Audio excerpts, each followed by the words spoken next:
Kung ang ating Panginoong Hesukristo ang siyang tagapagligtas, bakit daw itinuturo pa ng Iglesia ni Cristo na kailangan ng pagpasok sa Iglesia ni Cristo upang ang tao'y maligtas? Totoo, kapatid na Glenn, ang Panginoong Hesukristo ang tagapagligtas. Siya ang kakasangkapanin ng Panginoon Diyos sa pagliligtas sa mga tao.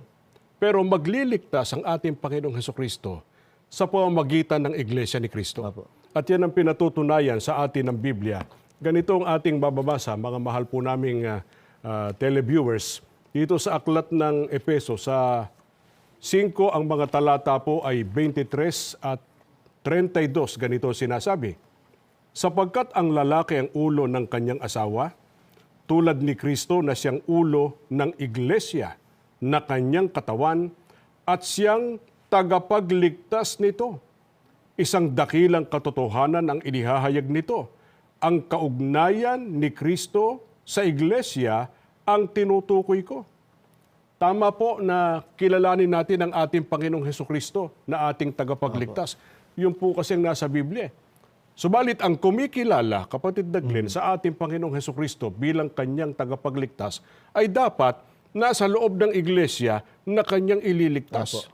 Kinikilala rin yung iglesyang ililigtas ng mismo tagapagligtas o ng ating Panginoong Hesukristo. Yan ang proseso na itinuturo po sa atin ng ating Panginoong Diyos sa pamamagitan po ng mga katotohanan niya na nakasulat sa Biblia. Na kapag ginawa po yan ng tao, maghahatid po sa atin sa pagtatamo ng kaligtasan. Kaya yung sinasabi nila, bakit daw yung mga walang relihiyon, hindi na lang yun ang ating puntahan. Pag may relihiyon, wag na raw. Ano man ang sitwasyon ng tao, ano man ang kalagayan sa buhay, kay may relihiyon o wala, mabuti man ang karakter o hindi, nangangailangan po ng kaligtasan, kailangan niya ang Iglesia ni Cristo. Kaya lahat ng tao ay sinisikap nating maabot ng pangangaral ng Ebanghelyo para sila man magkaroon ng malaking pag-asa sa pagtatamo ng kaligtasan sa pamamagitan ng pag-anib at pamamalagi sa tunay na Iglesia ni Cristo.